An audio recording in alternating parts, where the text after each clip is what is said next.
Hello there and welcome to our special coverage about the Russia-Ukraine file, coming to you live on All 24 News with me, Kirk Zachary. An increasingly bitter diplomatic row over Germany's unwillingness to supply heavy weaponry to Ukraine threatened to spill into a wider dispute between allies over whether they are prepared to accept a peace settlement that leaves Vladimir Putin capable of claiming victory. The immediate point of conflict between Ukraine and some of its allies focuses on the supply of weaponry to Ukraine and the heavy weather Germany seems to be making in setting up an elaborate chain that would see the country supplying armaments to eastern neighbors, principally Poland and the Czech Republic, that would turn it into armory onto Ukraine. All this going to be analyzed today in our special coverage. I am joined live by Skype or via Skype by Justin D. Kirk, an associate professor of international relations from Paris, and Darko Obradovic, a strategic analyst from Serbia. Thank you, gentlemen, for joining us. The discussion right after this break.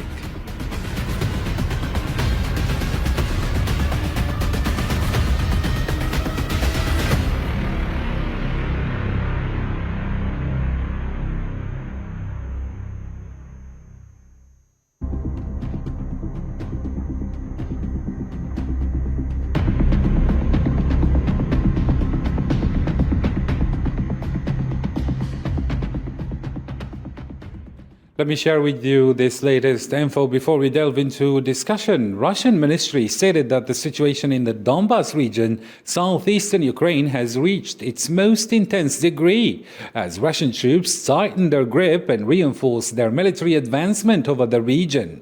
It is also claimed that Russia had destroyed 1,873 educational institutions during the full-scale war, calling it a colossal scale of losses.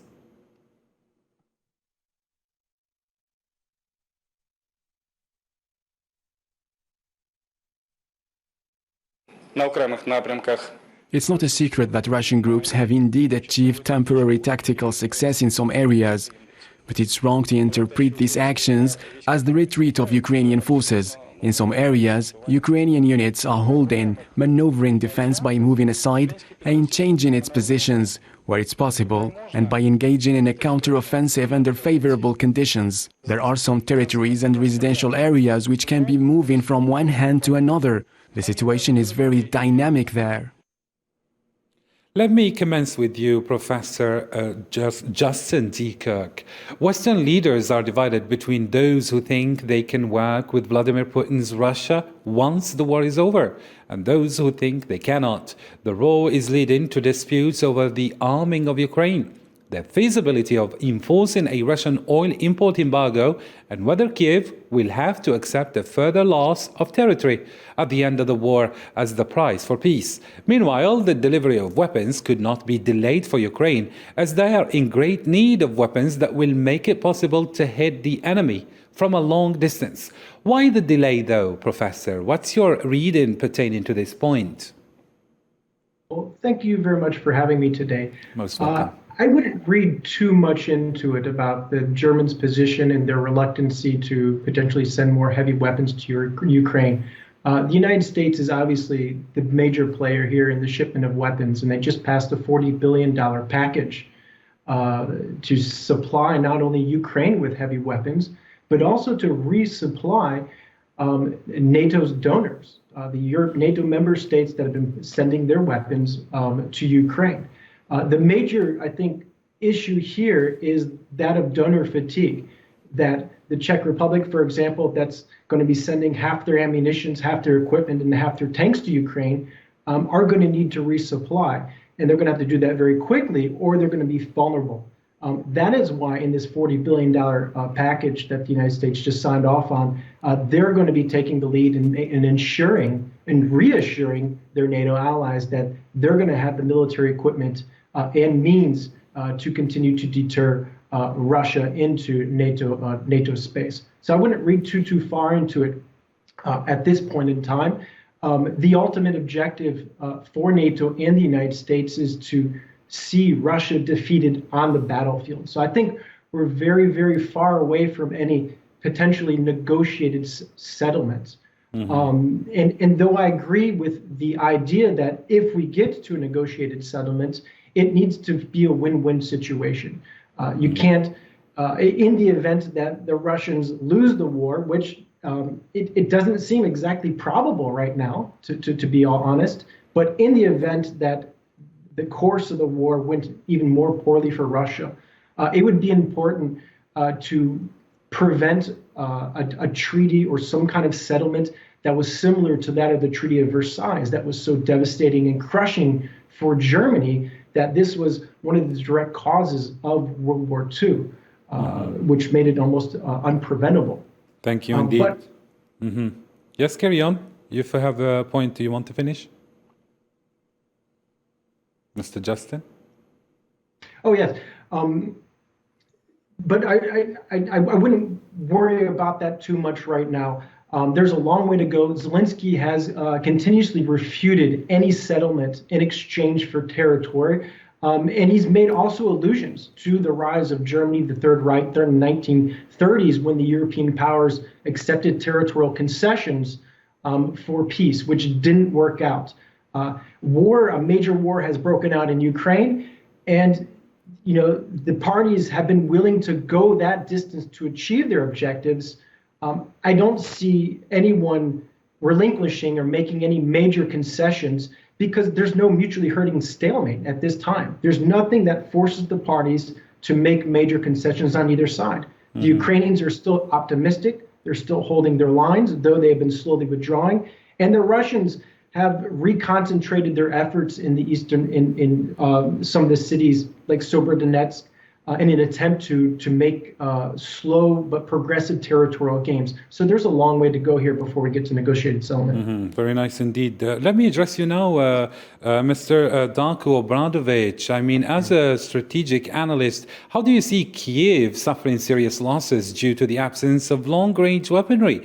I mean, citing its sources in NATO, the national news agency Deutsche Presseagentur reported that alliance members have informally agreed not to supply certain weaponry to Ukraine, fearing Russia could see the delivery of tanks and combat aircraft as the West entering the war and take retaliatory measures. Quite what this decision means in practical terms is disputed. How do you see that? Thank you for having me in your show. Most welcome. The pleasure is ours. Thank you. The weapon supplies can direct us in the two main directions. And I will explain why. The first direction is that the West is now pretty sure that Ukrainians can hold up Russians in this present line of the conflict, and that the Russians will not make any further advance. On the other hand, if we watching the characteristics of the weapons, we can see that on the beginning, Ukrainians got only light weaponry like javelins, stingers, then came howitzers, switchblade drones for reconning and for attacking, also both on the ground units and the air units like helicopters. And then after the conflict goes on, we see that Ukrainians getting more sophisticated weapons like American chimeras, which talks are in progression. And what does it mean?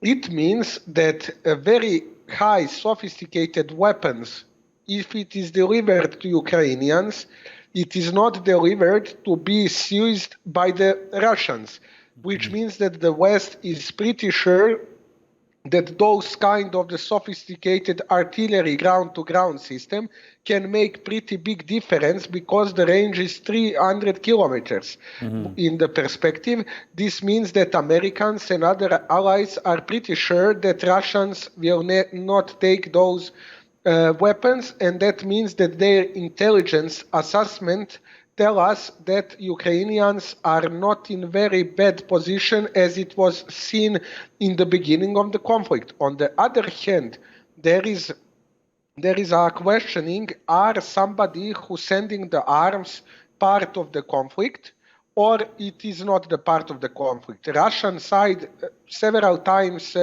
gave the warnings to the NATO allies. They told, if you continue to supply the weapons, we will put you on the adversary country list, and we will maybe cut your natural gas supply, and nothing of that happened. Only on the list of the Russian adversaries, but in concrete, Russian diplomacy, Russian hard power did nothing to stop the arms supply to the Ukraine.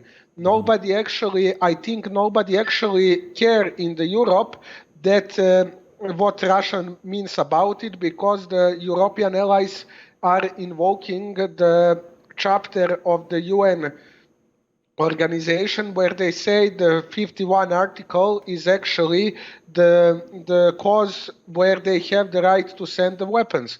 On the other side, we can see that these Western weapons really are the game changers on the field. The cutting off the Russian supply line, I think it is the biggest loss for the Russians, because their army does not have, let's say, in the near past, a good experience of the conflict supply lines on the long distance. Syria cannot be such example, because situation in Syria is not the similar like in Ukraine, and the enemies, let's say, in the conflict are not the same. Ukraine is very now serious, modernized, Western standardized the army.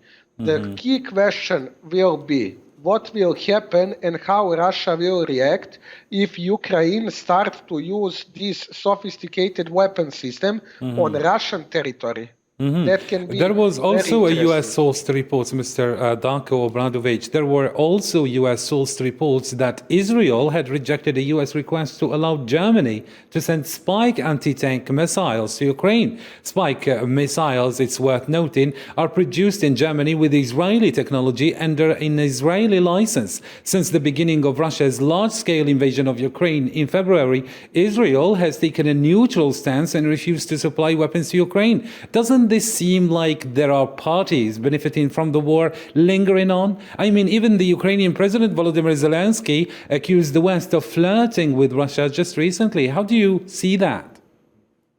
Let's be clear, Israel does not impose sanctions, but Israel companies and entities already using American lawyers to adjust themselves to the sanction regimes which West imposed, but Israel keeping their interest in Syria, and I think that they will, as long as they can, they will keep far away of this conflict, because Israel has also Iran on their back. They also have a very different security challenge in the region, and sometimes I think that they have some concessions with Russia about certain security issues, but as the Russian power start to decrease in the international arena, that is how the other countries such as Israel and others will behave in the relations with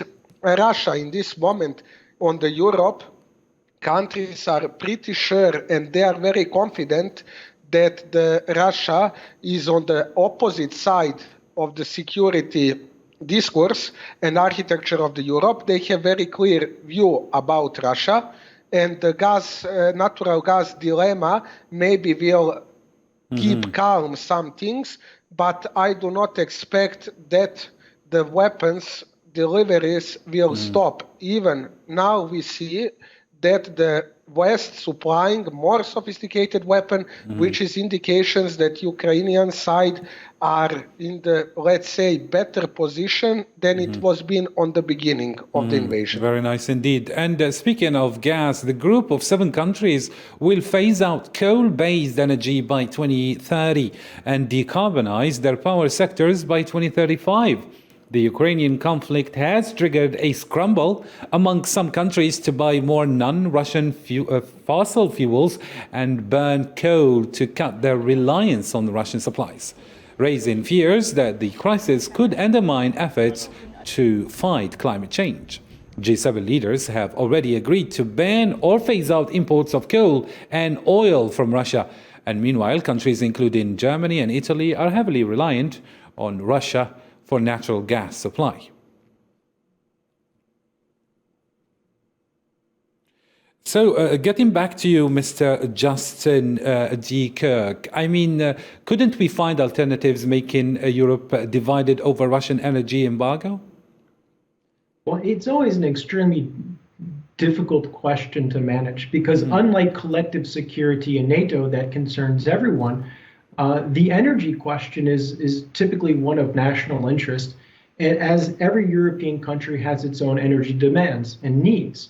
The French are more reliant on nuclear energy at 70%, whereas the farther east you go, the more reliant you are on Russian natural gas. And we've seen this time and time again with the major gas crises that have taken place in 2006, 2009, 2014, time and time again. They've had a significant and negative impact on Germany and many of the Balkan states, in Poland and Bulgaria.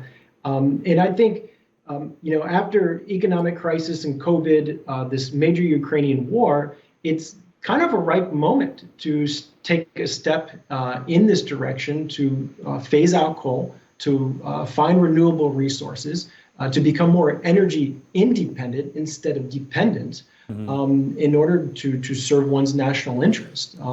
And with the fluctuating oil prices and the gas prices that have taken a dramatic hike, in response to the war, it only seems like this is the good time to do it. If we're ever going to tackle climate change, it would be now. But if you're going to go in this direction, you need the major players if you want to have an impact. So we're still waiting for the United States to take a step in this direction. It's still one of the countries that pollutes the most in the world, right behind China. India is a major user of coal, and along with China. So it needs to go beyond Europe if it's going to have any real impact for climate change. Well, Mr. Justin D. Cook, it seems all idealistic, and the fact is Europe is dependent on Russian energy. And in reference to the tension, the UK Foreign Secretary Liz Truss, a staunch war hawk, warned that West against backsliding and appeasement, insisting the need to supply arms was urgent in a speech in Sarajevo. For example, she said, quote, "What we cannot have is any lifting of sanctions, any appeasement, which will simply make Putin stronger in the longer term." And she also insisted on private sanctions on Russia cannot be lifted until Putin has completely left Ukraine and his army is irreversibly weakened. She has strong allies in Eastern Europe and the Baltics, as you mentioned, but not in Paris or Berlin. So Truss has argued that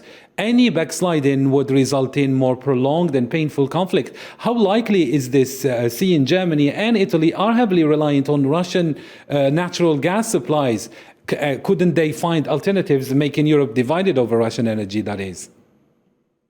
Well, unfortunately, Germany has taken the opposite course of action since 2014. And as you mentioned, it's not exactly realistic to cut energy supplies right now. Countries need time to find alternative sources of energy. Norway is a major exporter of natural gas to Europe. As you know, Russia exports 40% of its gas. The United States today is the largest producer of natural gas and producer of oil in the world. And there are some overtures, notably with Algeria, and the Italians are going to be cooperating on electricity and natural gas. The Germans are calling upon Qatar. And Qatar has just been qualified as a major non-NATO ally. So there's a lot of pressure on European countries to finally take a stance, to distance themselves from an energy perspective, and to try to find these alternative sources. It's going to take some time, and it's going to be extremely painful. I don't see anyone reversing course and saying we need to increase relations with Russia, at least not during the war. But it goes back to the effectiveness of economic sanctions that take a long time to take place, to become effective. Economic sanctions have been in place since 2014 when the Russians annexed Crimea and intervened in the Donbass. It hasn't stopped them from going to war, so it wasn't an effective deterrent. It is obviously a punitive measure. And now it's kind of positioned itself as a coercive measure, as the economic and energy sanctions are going to change the Russian regime's behavior and prevent it from being able to finance its war and force it to get out. Personally, I don't see that happening anytime soon, just as it hasn't happened with North Korea. It didn't really work with Iraq in the 1990s. It hadn't, the American embargo towards Cuba, it wasn't effective in bringing that country to a democracy. So economic sanctions don't have the best track record of achieving political objectives. They're always secondary to some other major political approach that needs to take place. Thank you indeed. And yes. the hopes of a financial and economic collapse in Russia, I think, are far-fetched right now. It's very idealistic. And the hopes of the people of Russia or the elites turning against Vladimir Putin and removing him from office are even more far-fetched. And when you think about Russian history, they've only had three major regime changes. 1917, they had Khrushchev, which was removed from power in 1964. And then you have 1991 with the end of the Soviet Union. And let's not forget Stalin, who killed 40 million Russians. None of these, the Russians aren't going to remove Vladimir Putin from power. And I think it's just very much wishful thinking. And in this sense, I think this adds even more pressure on the Western countries to continue supplying the Ukrainians with more weapons and more military equipment so that they can achieve success on the battlefield, which would be, I think, the key strategy if we're going to bring this situation to an end. Yes, and speaking of Ukraine, Ukrainians don't seem really satisfied. And here, let me raise the question to Mr. Darko Obradovic. Ukraine's foreign minister himself, Dmytro Kuleba, adopted an ironic, almost uncomprehending tone at the World Economic Forum in Davos this week about the slowness of arms deliveries. He says, quote, "We are pursuing this with strategic patience. I don't understand why this is so difficult," end quote. And President Volodymyr Zelensky sensed German reticence stemming from a desire to rebuild relations with Putin once the war ends. He says, quote, "No matter what the Russian state does, there is something or someone who says, let's take his interest into account." That is Zelensky speaking. Poland has also heavily criticized Germany's slowness, and within Germany, the Chancellor Olaf Scholz has come under attack for appearing not to want either side to emerge victorious from the war, a stance Scholz denies. How do you read this?